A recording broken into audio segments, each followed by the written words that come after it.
Hi, Kanish. Welcome first of all, and thank you for joining in today. So, Kanish, can you walk us through your background? Maybe because most of the folks here, they are doing masters in financial engineering or masters in quant finance or masters in finance, and they all are graduate students and looking for full-time roles basically. So, if for them, just wanted to, if you can introduce your background. Yeah, got it. So basically, right now, I'm like probably very similar to your fields, probably like just 2, 3 years ahead. So right now, I'm working at ICE as a senior quant engineer, somewhat of a quant dev role. And before that, I've been working like this for maybe the past 2.5 years.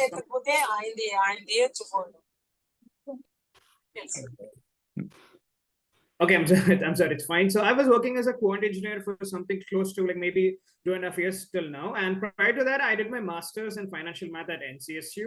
And before that, I don't really have any work experience. I did my bachelor's back in India at IIT Hyderabad and mechanical engineering. And that's my background in short. So yeah, if anyone has any questions, go ahead. So yeah.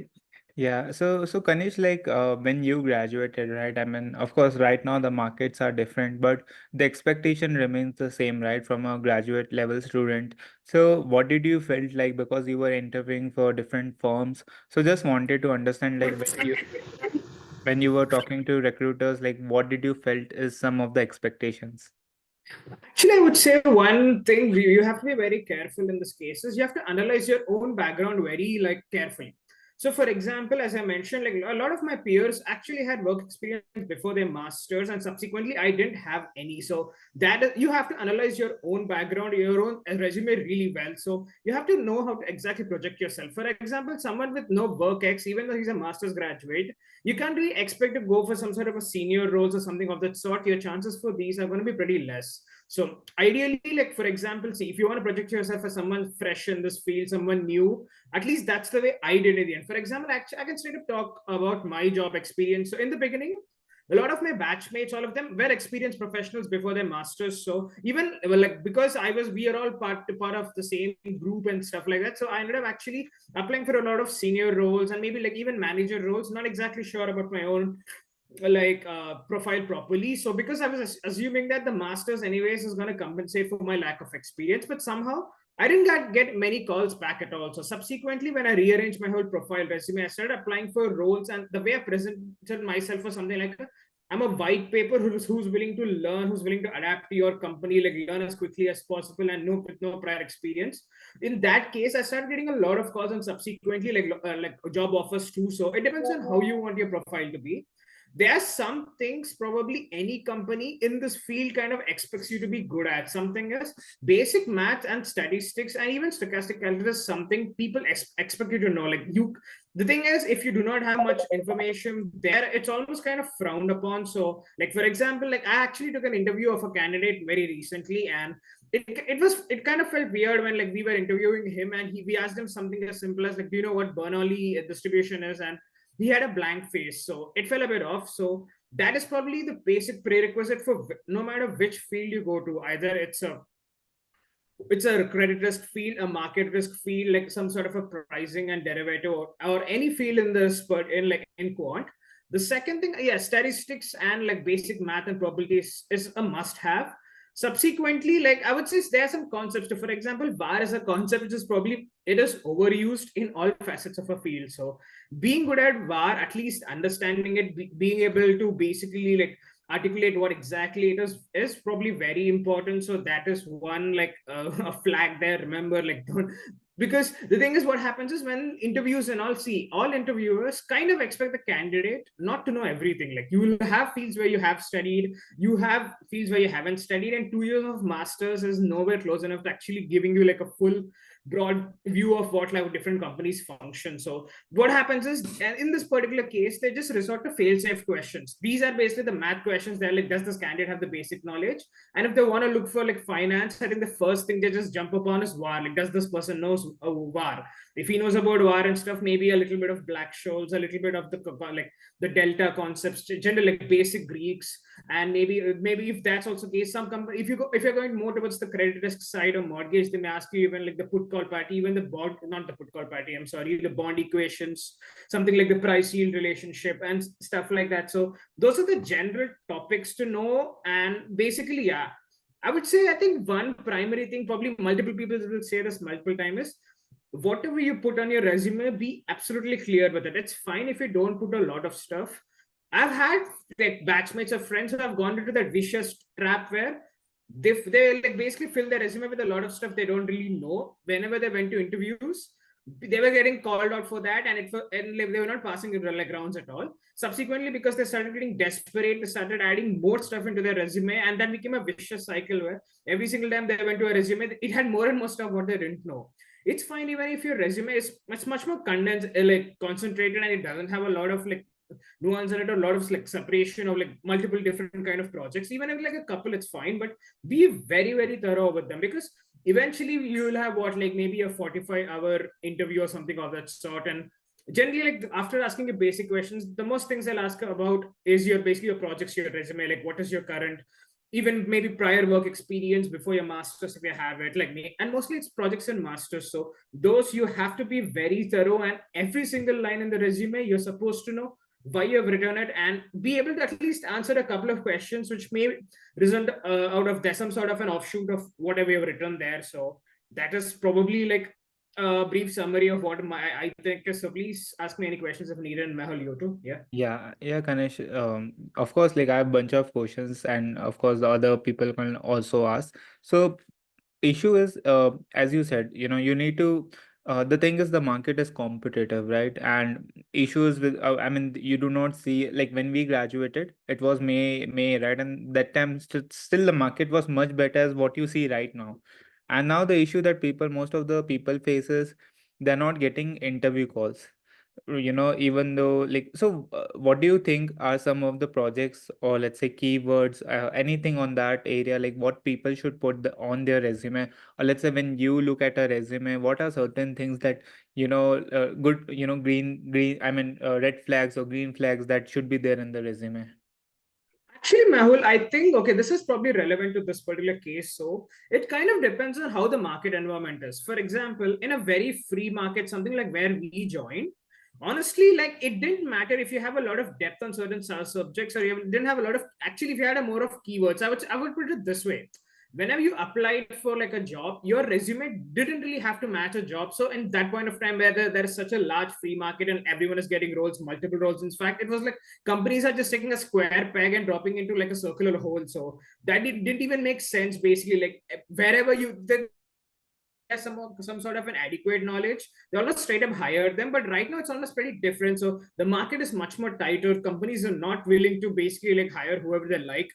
So in this particular case, you probably have to edit your resume for every single job you apply. It's become that bad. So for example, you have to make it look like you're probably one of the best fits for that role, align the correct projects for that role. Ideally, you probably have to like connect with on LinkedIn to some of the members of the team if you can. See, sometimes it's frowned upon, sometimes it's job market is a lottery, so it's hard to tell when you think it's frowned upon by a member of a team, or when they're actually like, okay, this person is showing initiative to join our team or something of that sort. So you have to tailor your resume. And one problem is 80% of the job descriptions, they're bad. They don't actually even tell you what exactly the job is. So for example, I ended up getting a job offer whose actual job description doesn't match what I was told the job would be at all. It was very different. So in that particular case, you try to talk to people in the team, communicate with them. You have to make your the keywords in your resume, like the projects you have in your resume, have to align with the current team very much, or else it's going to be very hard for you to basically, for example, once upon a time, like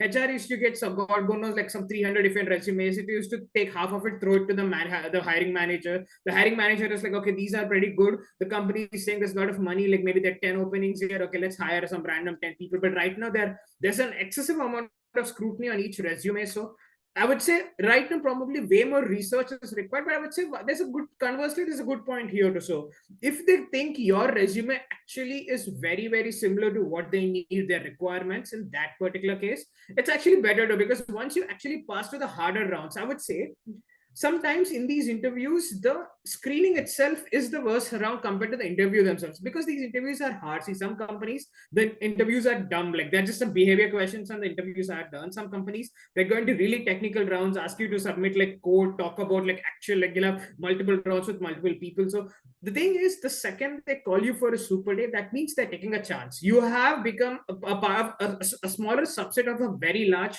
like a superset or a universe. So in that particular case, ideally the thing is, the first screening itself becomes your most difficult task, and if you pass that, your chances are significantly higher. So, and see, it depends on the keywords. So for example, you have a market risk based role or something like that, ensure that you have everything related to market risk, like projects should be on VAR, general concepts of how different companies use like the efficient portfolio management or something of that sort. For example, you're going into something like a pricing, maybe in colleges you do some sort of a Monte Carlo method, some sort of an optimization method. So put it in there. Be, see, the thing is, some dumb questions like Newton-Raphson method, these bisection methods, the sorting methods, and all of these. Be very aware of what exactly it is, and you have to be able to answer them and basic probabilities too. So if you're trying to go to trading firms end up actually asking a lot of these nuanced probability questions and try to, and even sometimes even game theory too. So that also actually matters. And if you go to credit risk, like be very aware of the different models, like the logistic models. A lot of machine learning concepts and linear regression is used in credit risk. So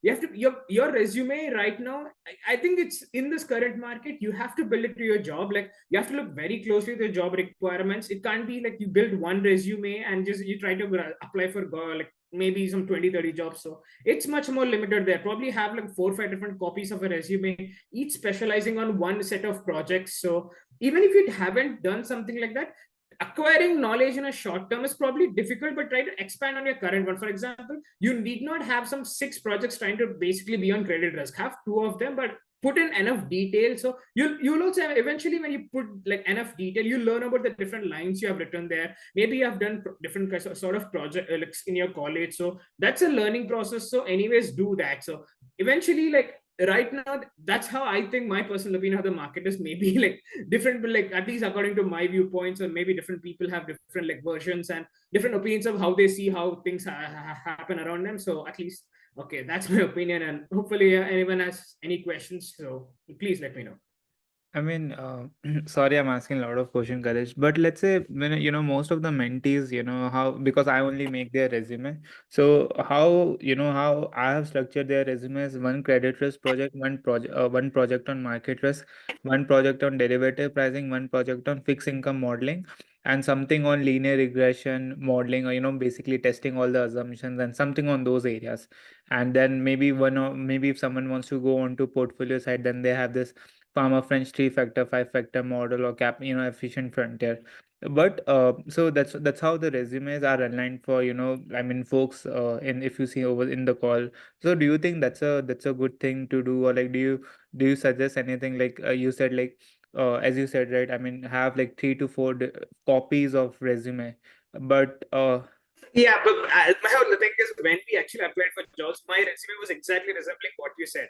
That is what I was wondering. Like whatever you mentioned, we had like different kinds of projects. So there we actually, because the question is, companies also know like candidates when they actually, for your fresh graduates in this field, someone I'll probably, at least I'm guessing, most of here is basically like it's an Indian community, which actually most of us are not the quant professionals prior to these masters. Like 2 years is nowhere close to accumulating enough role. And even see, we sit on the other side of the table, and when we take interviews, we kind of know, like it's not that difficult to tell that.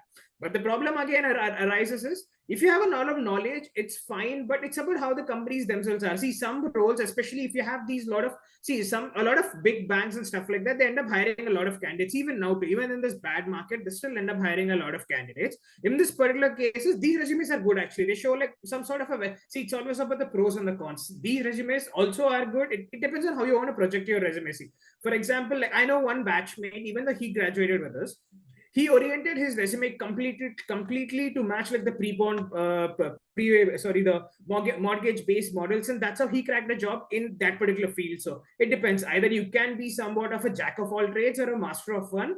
Either should work. It depends on the kind of roles you're trying for. So I would say, at least my opinion is, in a much more fair market, the jack of trades way is probably the better way. But in case of like a much more tighter market, maybe the master of one is. But as you said, the thing is, It depends. Both methods have had like good success rate, so it's very hard to say how one is better than the other.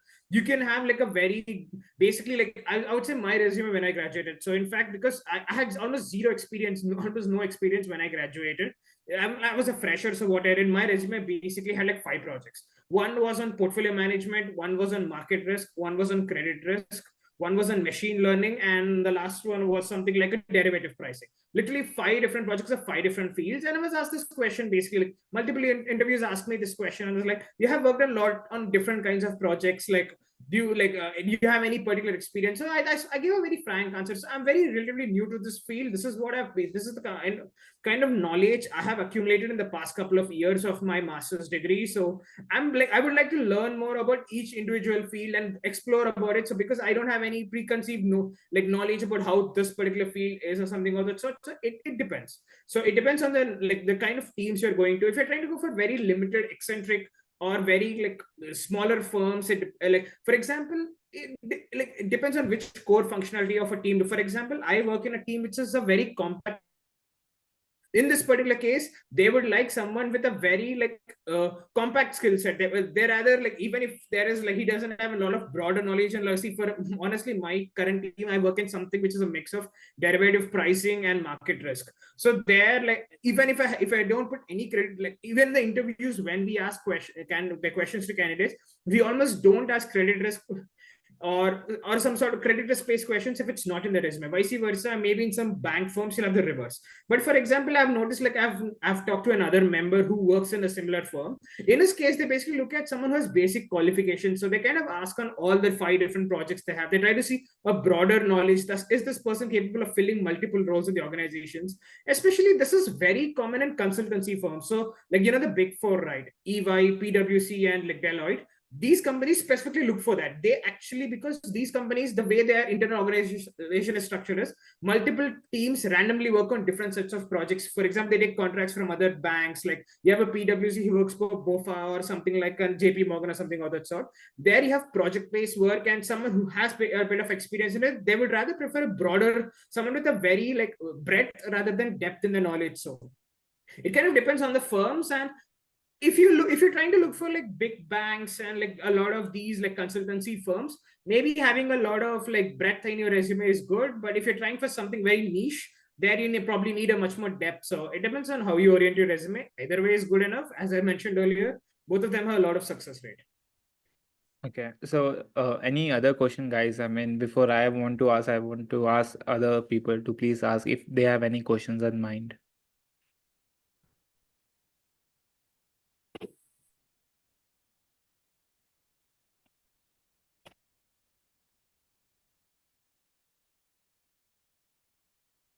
Okay, so Kanish, I have few more questions. So you mentioned, like, apply, because people here, like, um, the issue that most of the people actually faces, they are applying, but sometimes they're not getting interview calls, and sometimes they are getting, because of course it depends a lot on how your resume is fitting the role. But like, of course, because most of them are freshers with no past, or not even freshers, but let's say someone has different work experience, right?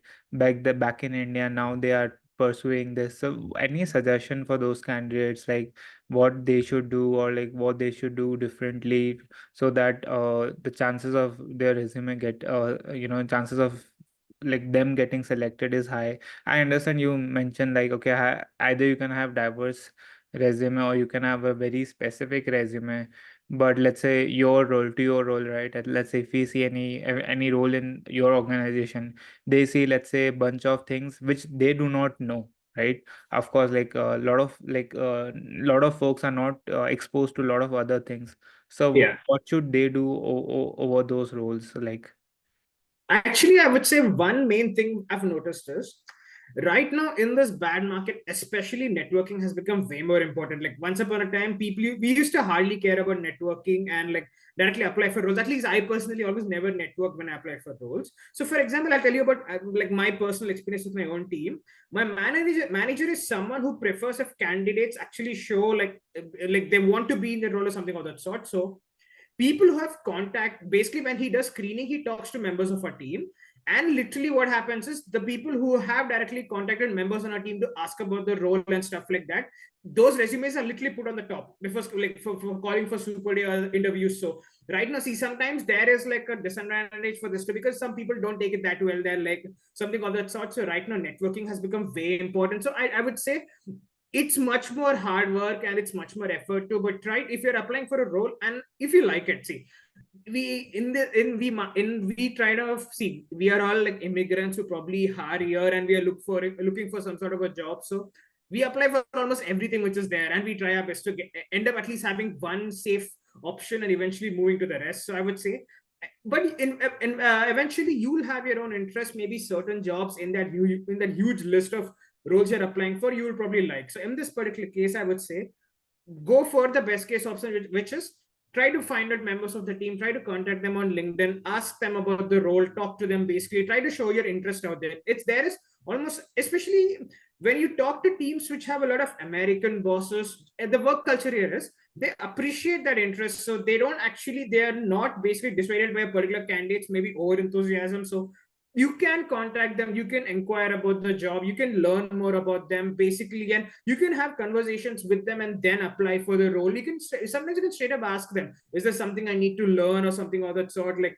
that is always, because see, a lot of people, the quant community itself is pretty small. Like it's, I think the max it has in US is close to 10,000 candidates. It's not like the computer science, the developer, which is like in, I don't know, in like lakhs or something of that sort. It's almost like 100 times of this similar size. So in that particular case, because the community itself is so small, they are very helpful in general. Like it's, at least I would say, if you throw the whole prop trading department aside, they're not even that hyper competitive. They're very like, especially if you go to like the risk based part of it, like no one is really that hyper competitive, so everyone is very helpful. So I would say one major advice would be try contacting people when you apply for roles. Try contacting them and eventually try to figure out. See, that is also a learning experience. See, I'm talking to you right now, someone who's bravely worked for 2 years. Like, if you talk to people, either ways, you get someone like basically viewpoints of people with low experience or maybe even manager level with like a lot of experience. So either ways, that also improves your knowledge. See, when you speak to them, they talk about particular topics.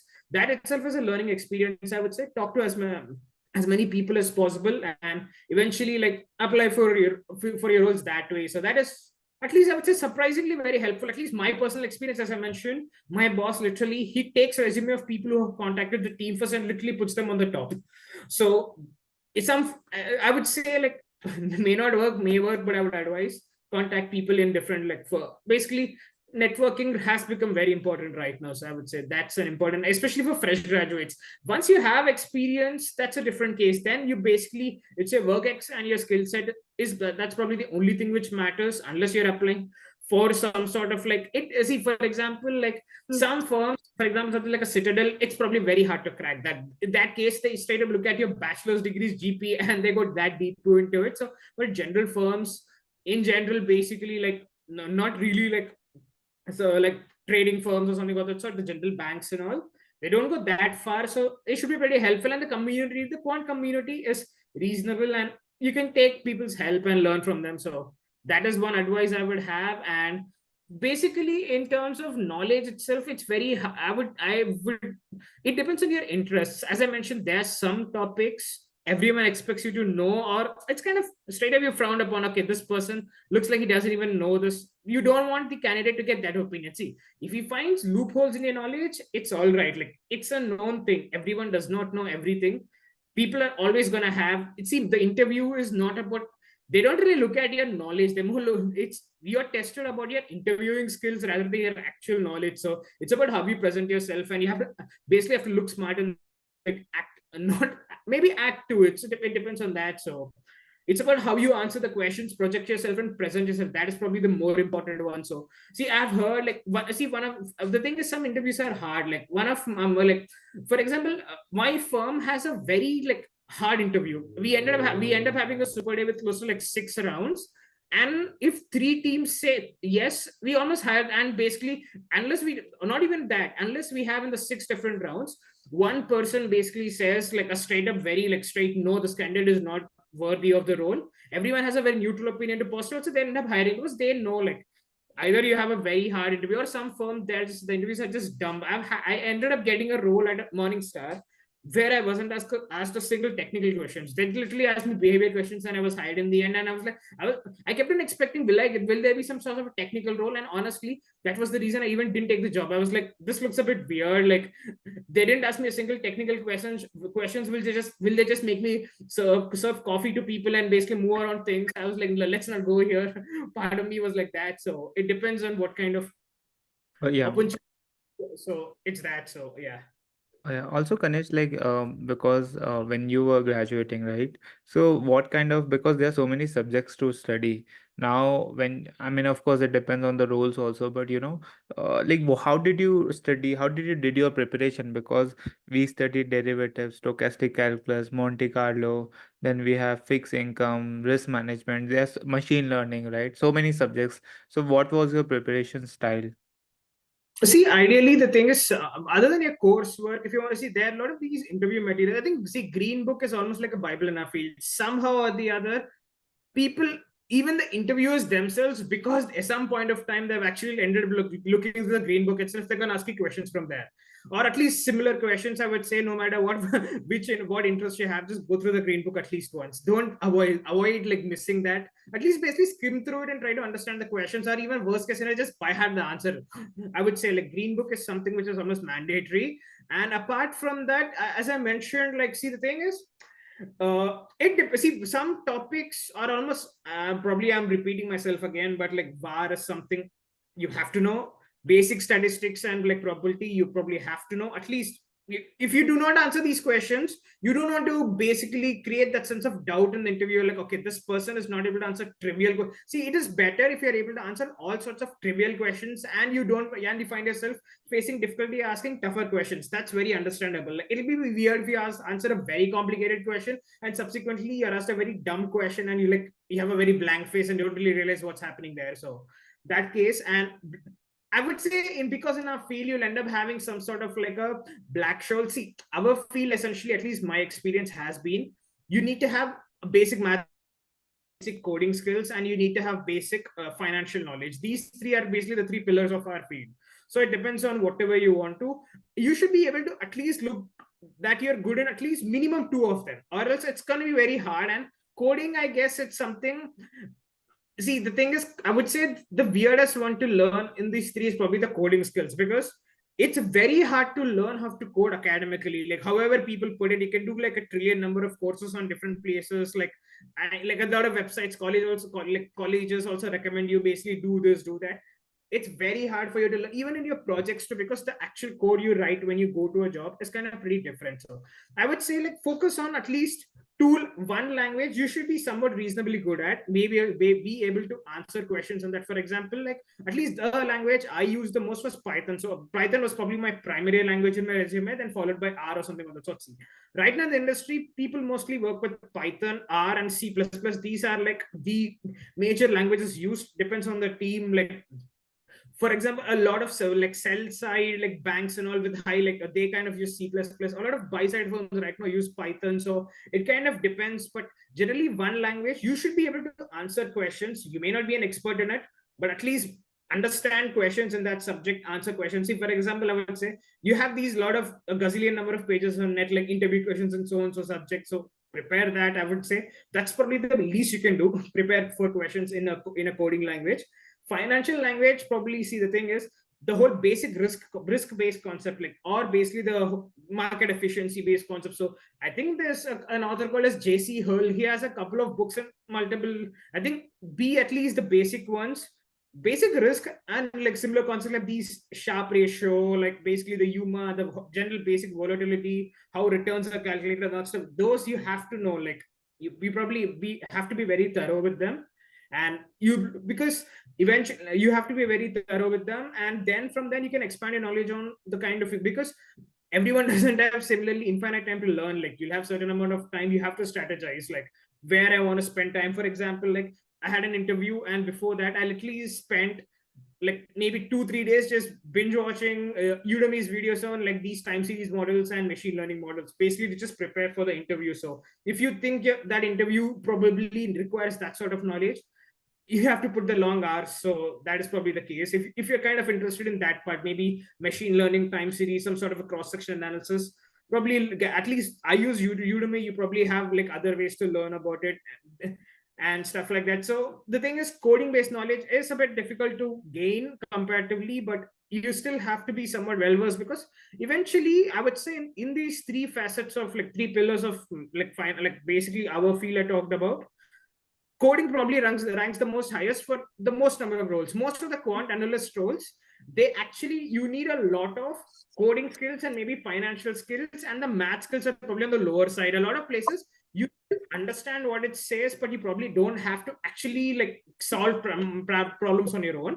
But if you go to the quant research side, maybe like very like highly like R&D teams, there probably your math skills actually come into the picture, and there you have to be very good at it. And in the interviews too, you'll be almost bullied to the point of like, why am I sitting at this interview, that territory, if you actually go to those interviews, and they'll be asking you to solve like huge math, basically stochastic calculus based problems on the board, and you'll be showing them a blank face, that territory. So I would say these three, learn basic math, be able to talk about at least one language, and additionally a little bit of the second one too.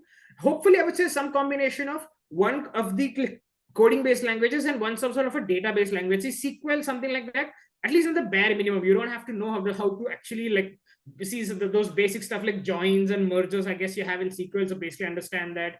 In Python, something like a data frames, maybe oops based concept. See, a lot of people don't ask you to solve oops, but they basically throw about a question like, do you know what's polymorphism, do you know what's inheritance?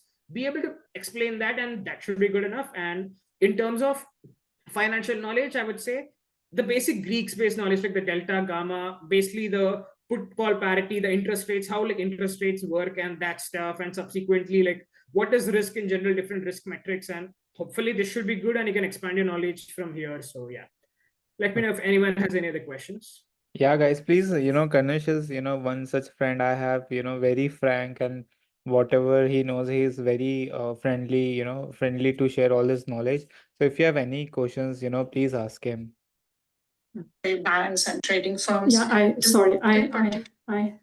I have a question. So when it comes to these firms like trading firms and all that, like banks, do they give importance to, I mean, while trying to hire people, do they look particularly for products like, I mean, like equities, commodities and all that, or can they just, look for concepts like pricing and all that? So it depends. See, for example, my primary function is almost in the commodity space, basically pricing commodity space, like instruments in the market. So this is how I would put it.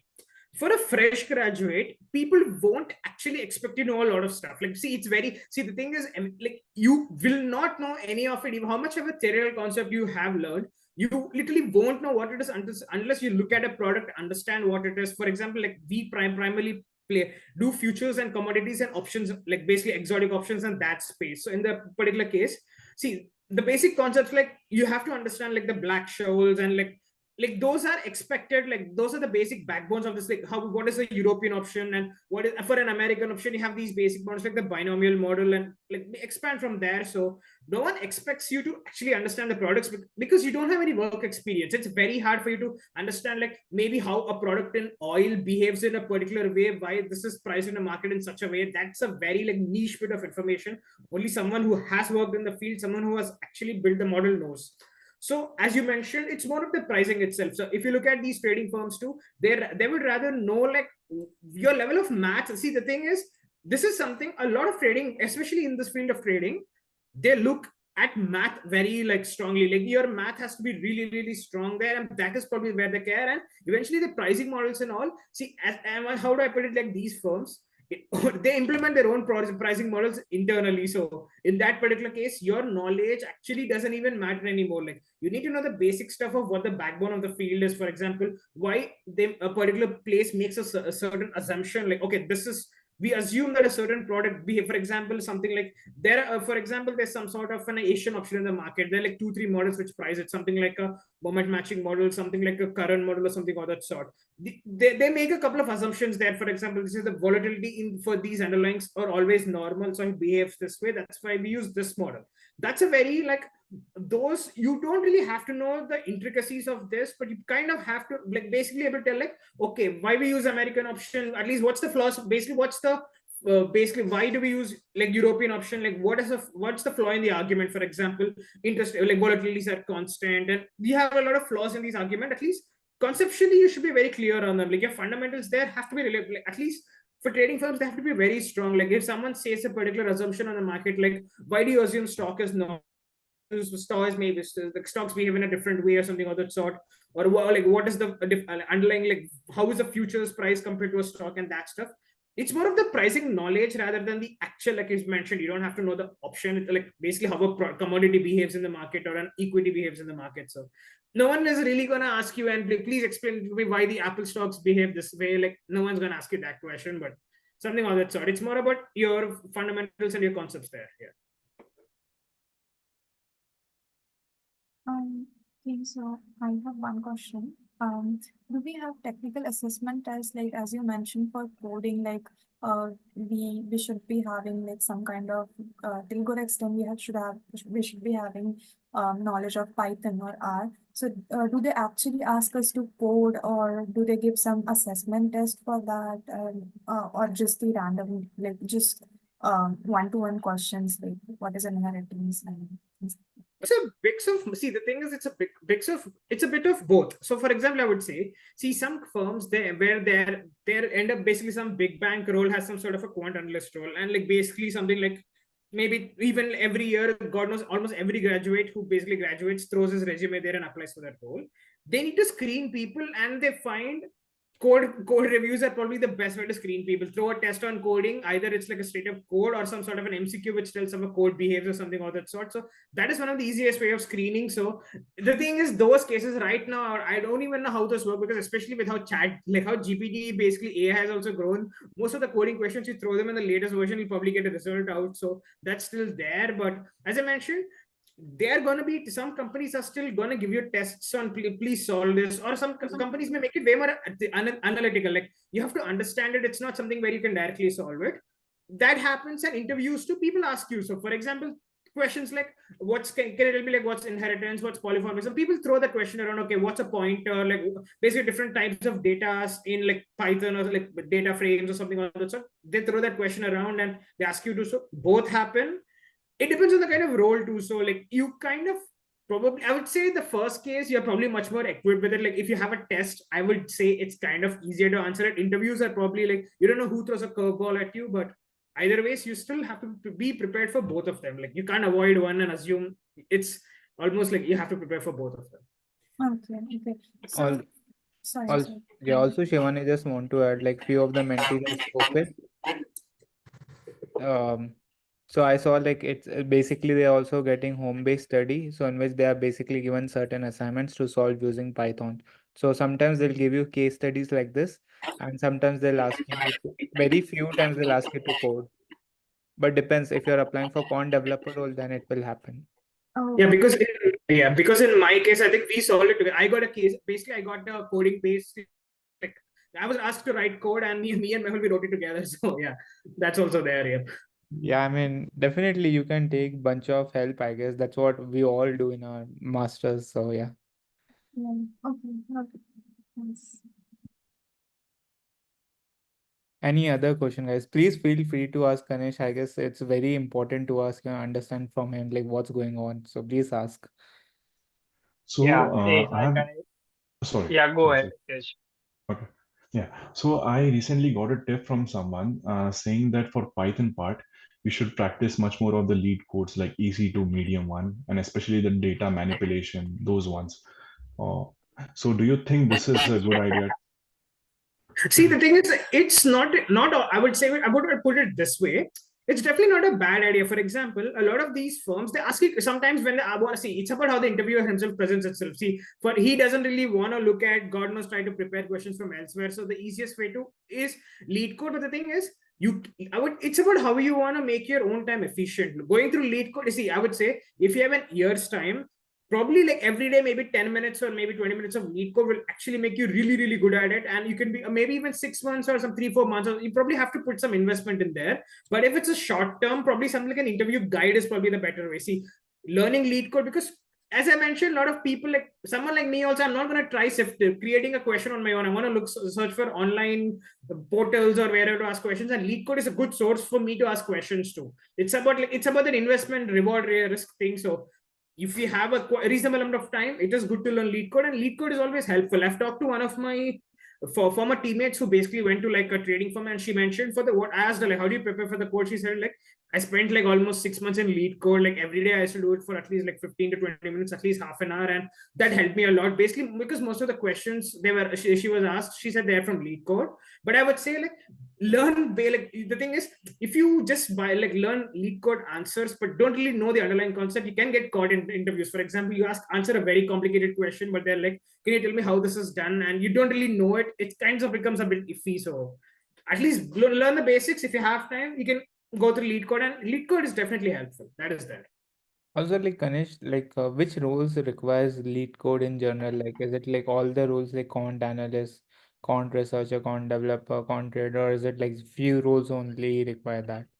I would say I'm not sure if quant trader requires it or even a quant analyst requires it. It mostly is quant devs who require it, and maybe subsequently quant researchers also, who sometimes work with devs. They require it, but I would say quant devs are probably almost the primary recipient for like the lead code based questions, and quant researchers a little bit too. Traders, I've generally, at least my experience, they are just bullied with math. Mostly they ask them math based questions and not a lot on, like, they do ask lots of code, but it's more of a R&D who actually face the most, and like the lead code based questions. Pranav, please go ahead. Yeah. Yeah, hi Kanish. Thank you so much for your time. Actually, as you said, you are mostly into pricing the commodity thing. So how does your day looks like? Is it mostly into coding or a lot of maths model? How do you like? How's your day?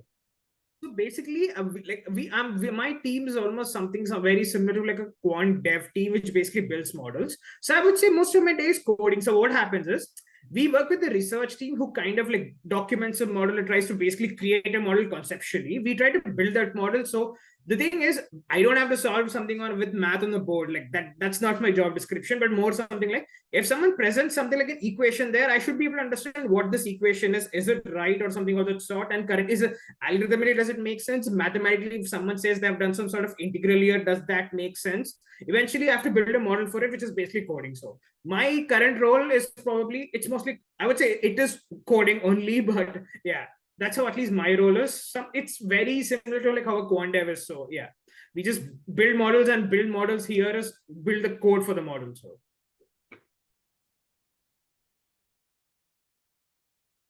Yeah. Any other question, guys?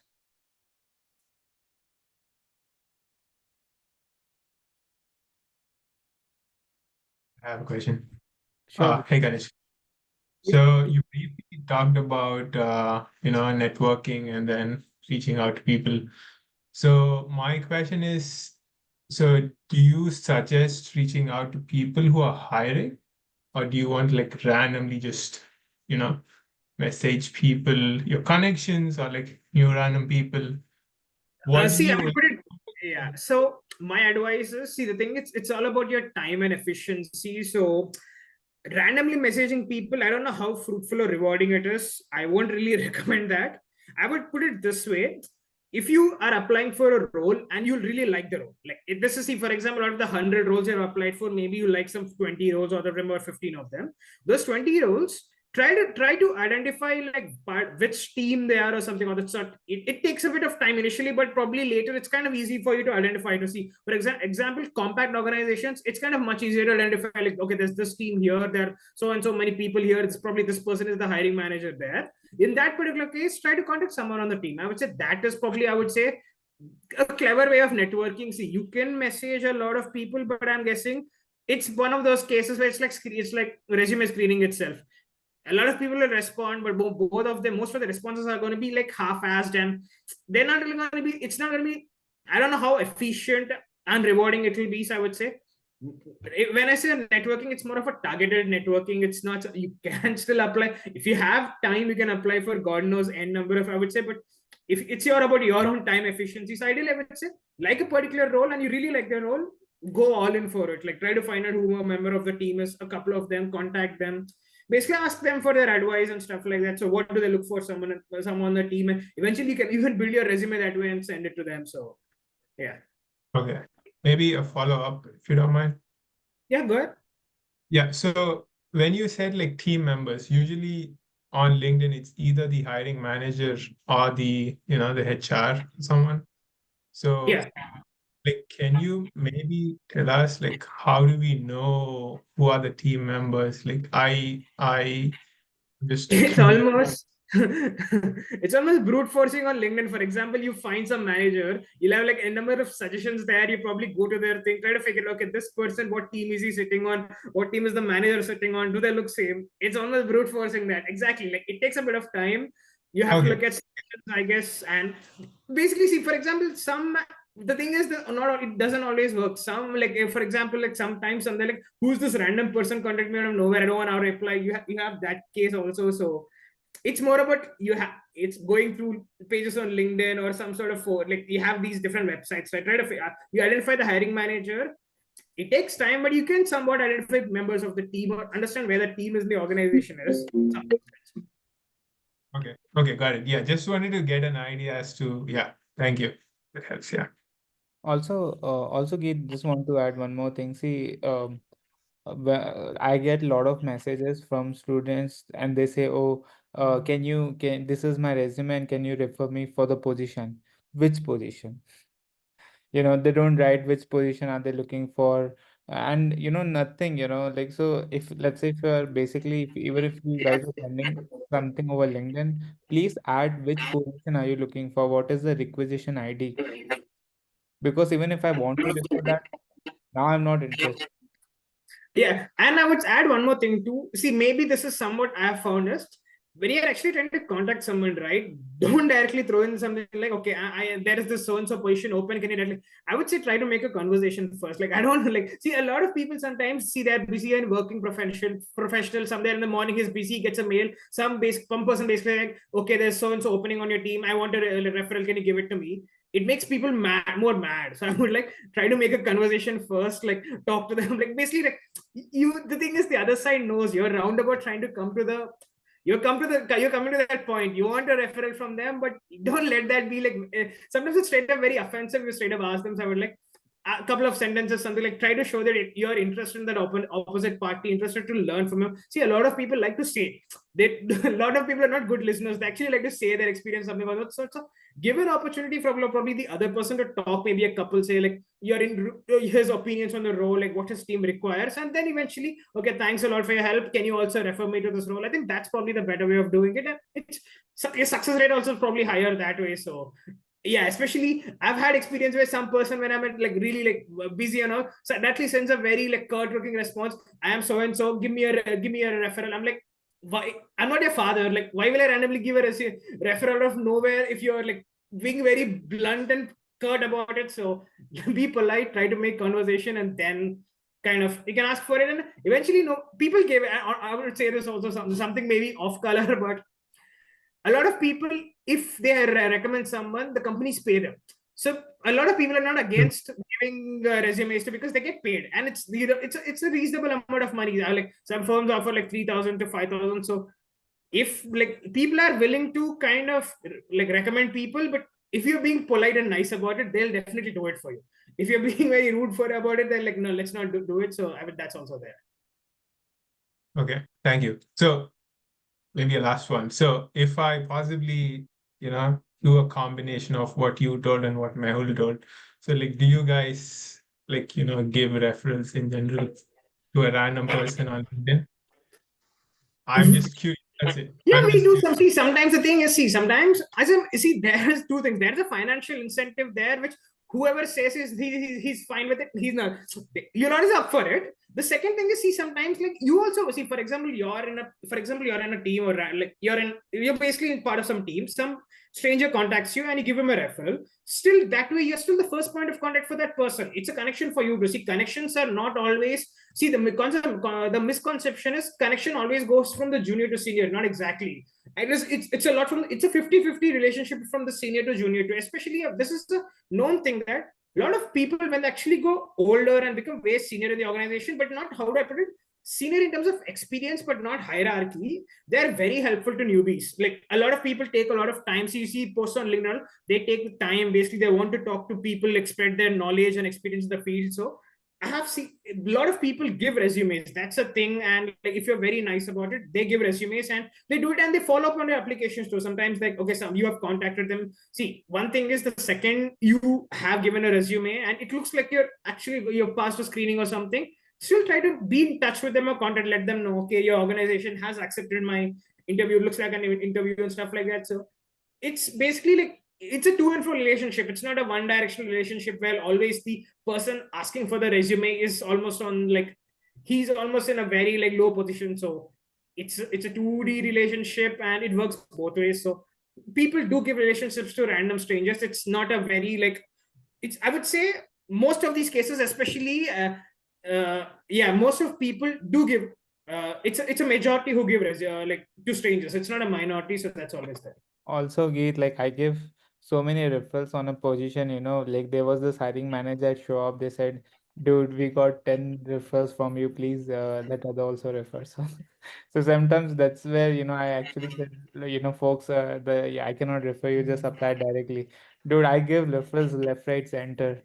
Of course, because of the bonus, definitely. So because thing is, Mehul basically sends a lot of people to me, and I end up recommending them somehow. Like the thing is, if you have recommendations almost in your vicinity, either your team or your sister team or something of that sort, probably most people end up referring to almost like 10 to 15 people. That's fine, especially like that's also there. So if you're nice about it, no one says no. Like people give you a referral. Yeah. Got it. Thank you so much, guys. If you guys see any position open in ICE, reach out to Kanishk. Yeah, sure. It's not a problem at all. Do it. It's fine. Yeah. If you find something relevant where actually my voice counts, definitely forward it to me and I'll recommend it. Not a problem. Thank you so much. So here I have one question, like with regards to referral actually. So I have a couple of friends who got an internship for this summer, okay, and they got internship for somewhere around 5 weeks. But of course, they wanted it to get extended, like for fall semester as well. So they requested in their forms, and they actually created the position for them as an intern. For like one of my friend, they actually create an position. And it was very kind of renowned company. So is it like, are there some kind of possibilities which actually happen in industry that HRs actually do create a position for particular candidate? Say it is almost like the reverse. So, for example, it basically you're talking about a case which happened in my team. So, for this summer, right now, we've had an intern. So, it's more of this. The second they bring an intern, see, most of the companies, especially for young graduates, see, relatively young graduates, I would put it, not young graduates, but like, see, like our age group or something of that sort. The market is very dynamic. Even if the market is bad, people keep on switching roles. So the companies are almost, even managers and stuff, they try to be prepared. So the second they offer an internship, almost every second manager in the back, not every second, every manager in the back of this mind is, how can I basically guarantee that this person joins my team? See, every person is happy with extra manpower. That is there. Even if someone doesn't go, if it gets an extra candidate, because for this summer we had an intern, basically had an intern, and subsequently like he was almost offered a job right when he left the crease. I think they approved a role for him almost after like maybe a couple of months ago when they give it. So the second they give an internship, unless you do something bad, or that's a very rare case, but unless you just make a mess out of your internship and end up offending everyone there, the second they get an intern, it's almost like implicit that they're gonna kind of give you a full-time role, hopefully, and the company itself, that they try to gain a HR count. So what happened was, actually last year we had an issue. So my team ended up hiring 2 people who were very competent, but somehow our firm was a bit like reluctant to offer interns for both of them. We wanted to offer intern for only one of them. So, but eventually, like I think a little bit of upper manage, they had a discussion, and they kind of created some sort of a role in probably like they downs like another teams, they kind of reduced its head count. Basically, my manager's manager, he has a lot of teams under him, so they reduced the head count under one of the teams and increased the head count under our team. So that happens. Like if you show that you're competent in internships, be very active there and you talk to people, you definitely like companies show initiative, especially hiring managers. You don't have to straight up bootlick him, but you have to be very competent. At least be good at your whatever summer internship is. Be a like give him a pleasant him or her a pleasant experience of working with you, and you kind of can expect a PPO after it. So that's there. Okay, okay. Thank you. Also, Ganesh, one last question I had. Let's say because some of the students they do not they didn't have the summer internship. How will that affect like full-time offer? First of all, does that affect full-time offer or not? You see, the thing is, it depends. See, some firms have a lot of their hiring works on a very cyclic nature.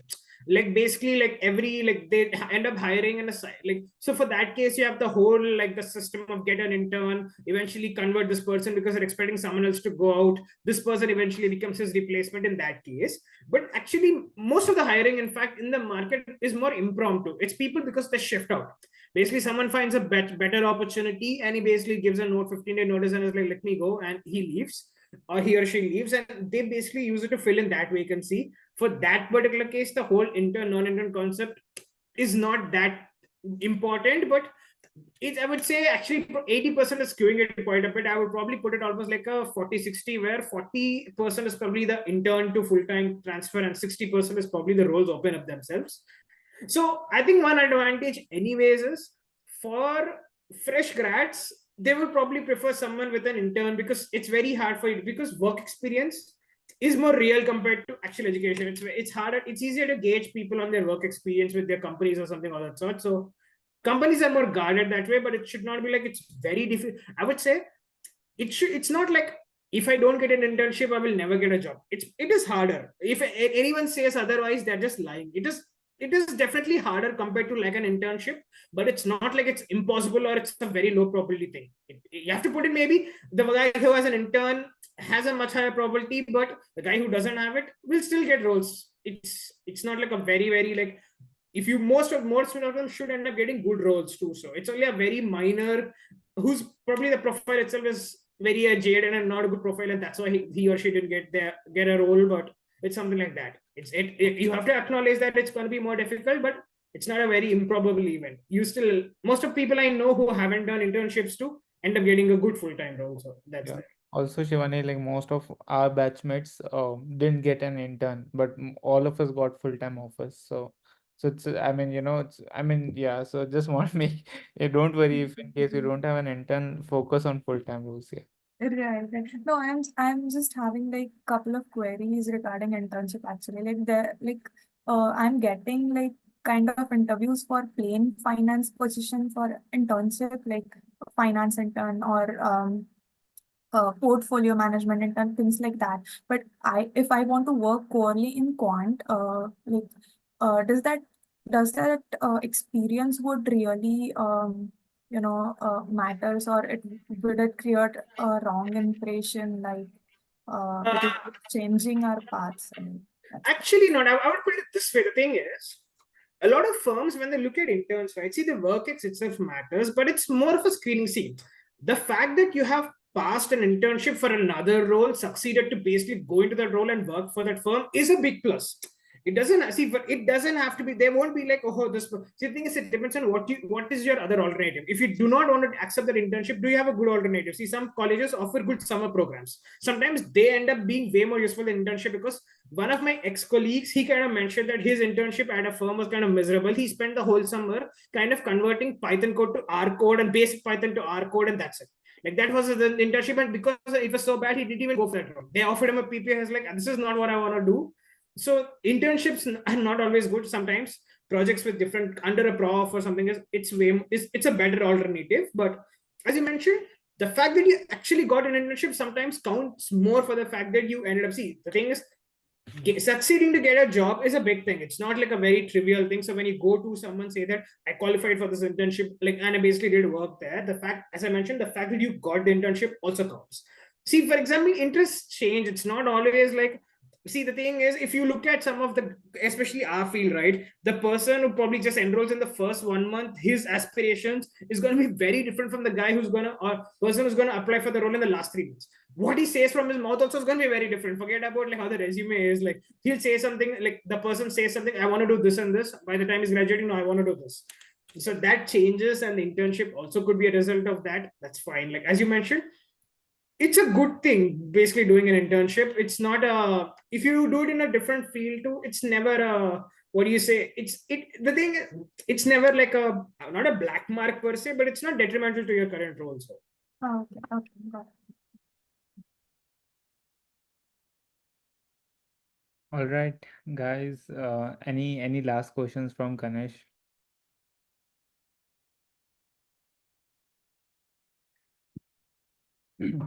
Okay, cool, guys.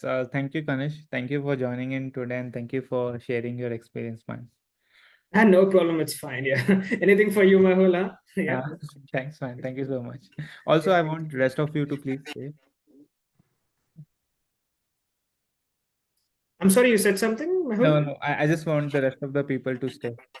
Okay, okay, got Yeah. it. I'm leaving Thank also. you, Kanish. Thanks, Kanish. Thank you. Thank you. Thank Thanks, Ganesh. you. So guys, just wanted to understand, right? I mean, because I wanted to understand from all of you, like, what are you now looking for on the weekends? What should I do? Should we do more interview practice? Should we do more mock interviews? One-on-one mock interviews. I guess I had this idea of building this Vesi check interest rate model. Now you need to tell me, should I do in Excel or Python? Which one you guys are comfortable in? But just can you just let me know what are your thoughts? What should we do in the coming weeks, or let's say coming or during the weekdays? What is something that will help you in your current? I mean, to just wanted to understand from you all. Mehul, I was just thinking if we can practice some Python coding on some projects, like some particular concepts or anything. So, Okay, okay, okay. You mean like building a model or something? yes. Okay, okay, okay. Sure, sure, sure, Meghna. Any other thing, guys? Anything from your? I have one solution. Like, maybe there are few people who are already graduated, but for people like us who are in progress of their graduation. So what I think is, like, can we do couple of projects together, not like wholly, but at least sitting together to give idea, like how just your guidance, like how to work upon that. Because even if like I tried by myself, I get stuck to some point how to come up to particular conclusion in that project. So if we sit together and work upon few project, that would be really good. Yeah, dude, that's actually a good idea, Shivani. If you guys want, we can actually do that. I can actually give you a lot of different projects, and I'll give you step by step what to do, what not to do. So that will be a guided. I mean, of course, if you want, I can teach those projects. But let's say like Vesi check interest rate model. I was because that's like the starting point. So I can teach you. Otherwise, what you can do is, I can definitely share a bunch of projects with you. If you want, just make depending on how many people are interested, I mean, make a group and then make a group, and then we can basically connect every weekend if you want, or once in a week we can connect, and I can understand what's the progress, and if there are any issues you guys are facing, I can resolve it. Yes, ma'am. That would be really great. Yeah, so I'll just put a poll in the group who all are interested. Just write your name, and I'll basically create one group in which you guys will be just focusing on this thing. Yeah. Okay. Yeah. Any other way, guys, I can help you? I guess Bhupesh, Harshit, anything that you guys are thinking of, I can help you in any way out. I think I was focusing on completing that part on the CCAR, what we are pending. Right. If we can complete that validation part, that will be really great. Okay, I'll do that. I'll make sure to complete that on Tuesday for sure. We'll have a session on Tuesday. I'll make sure to complete that on Tuesday. Yeah, sure. Okay. Anything else, guys?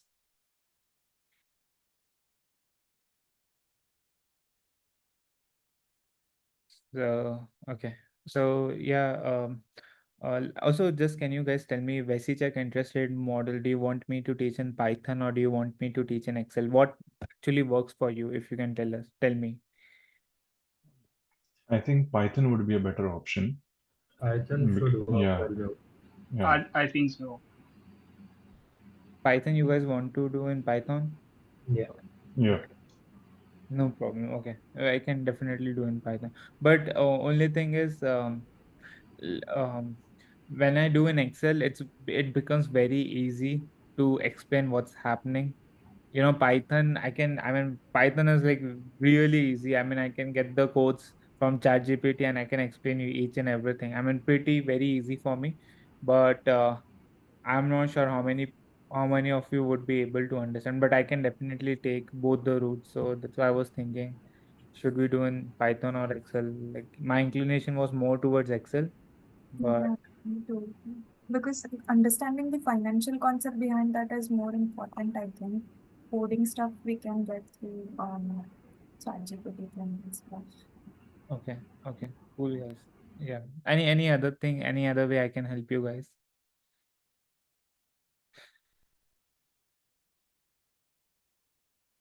Yeah, Geet, are you saying So, something? Yeah. yeah, I am actually like struggling to find like new positions to apply to. I don't know if that's the state of the current situation, or like can you like give me like directions to look for? Okay, yeah, go look for this and go look for this or something, or do you want me to message you later?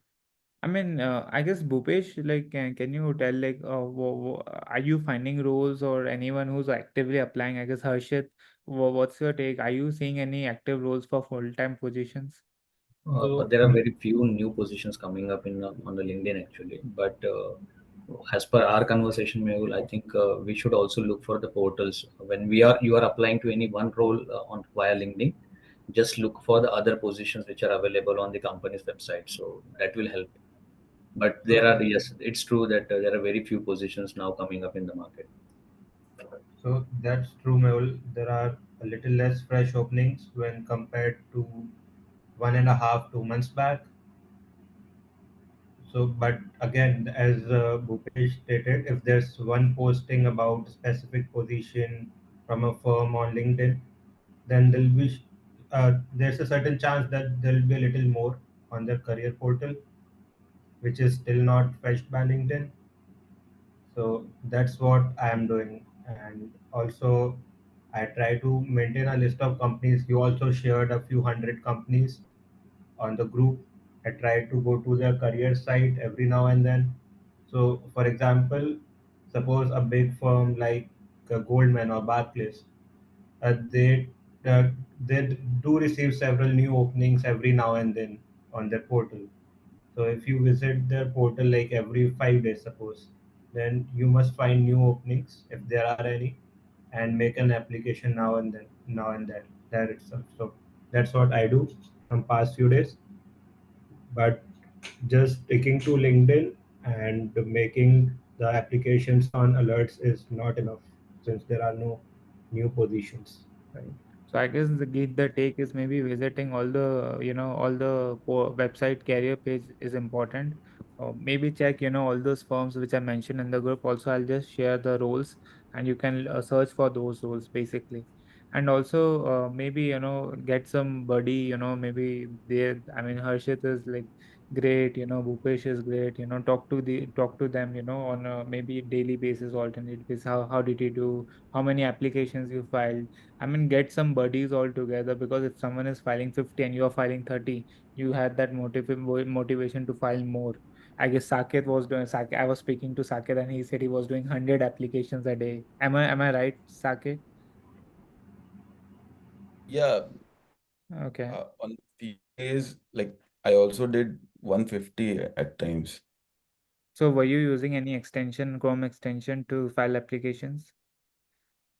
Yeah, I was using Simplify. Anything else other than that, like No, no.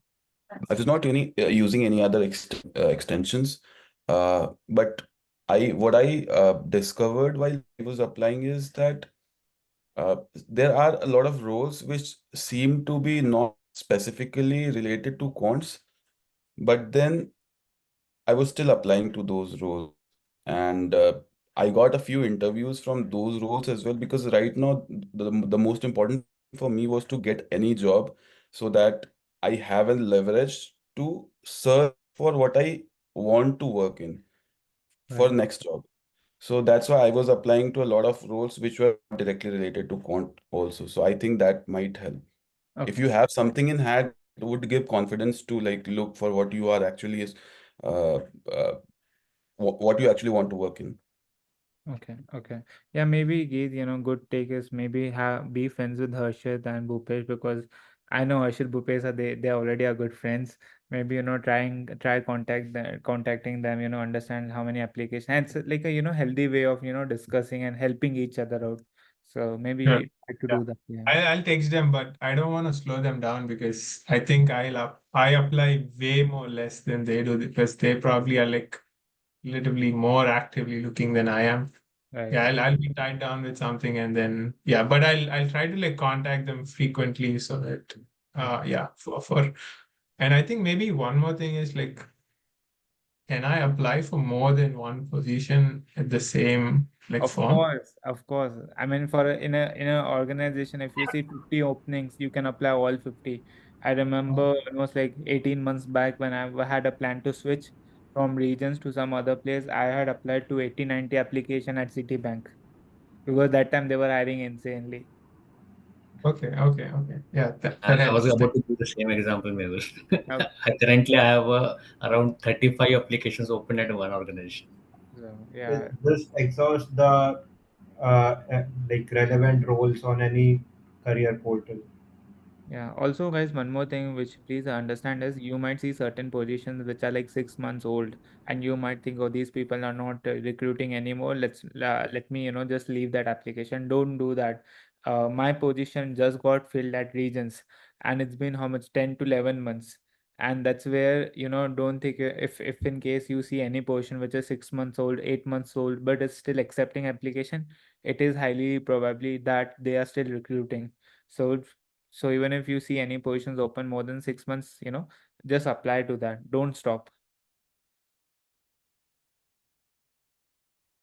So so cool, guys. I'll take all your feedback. Also, oh, sorry. Sorry, please go ahead, Yash. Yeah, and Mehul bhai, so you were telling us, so we'll be doing one project a week, right? As per our No, no, discussion. no. One project a week Okay. is not possible. I mean, Okay. it takes time. So And how? Okay. Mm-hmm. what we can do is 2 months. Let's do one project in 2 months, because there's a lot of intricacies, in a project. So, and if you are taking some new topics altogether, I cannot expect you to complete in 1 week or at least in 1 month. And the project should be, it should be complete project. It should not be a mini project. So maybe maybe I'll discuss. I'll do a separate meeting tomorrow. Let me create a group for that, and maybe whosoever are interested, you all can jump onto that call. Yeah, tomorrow. Yeah. And okay, if not for the projects, will you also be teaching us some concepts every week or anything like So that? yeah, so yes, I mean, as I said, I mean, I can definitely teach, but Mm-hmm. I have there are so many things we do over the weekend, like mock interviews. Now I'm starting this Vesi check interest rate model, so that will again consume 2 to 3 weeks, because I'm planning to complete full part. I mean, calibration of the interest rate model, then prediction of that, performing stress testing and sensitivity analysis. So and then back testing. So this is a complete project altogether. So this might take almost like almost a month of our time. So I hope you guys understand. I mean, see, the thing is, there are a lot of concepts, like I guess Shivani was mentioning the other day, linear regression, but linear regression is one such topic that you can find it easily on YouTube. And there are a lot of complex topics which you cannot find, like let's say this whole let's say building this whole model from scratch. I mean, I know there are YouTube videos on how to calibrate the VisiTech model, but then how to do all of this is not there, the complete project. And when you go in the industry, it's like a complete cycle altogether. So maybe I want to focus on things which are not available online.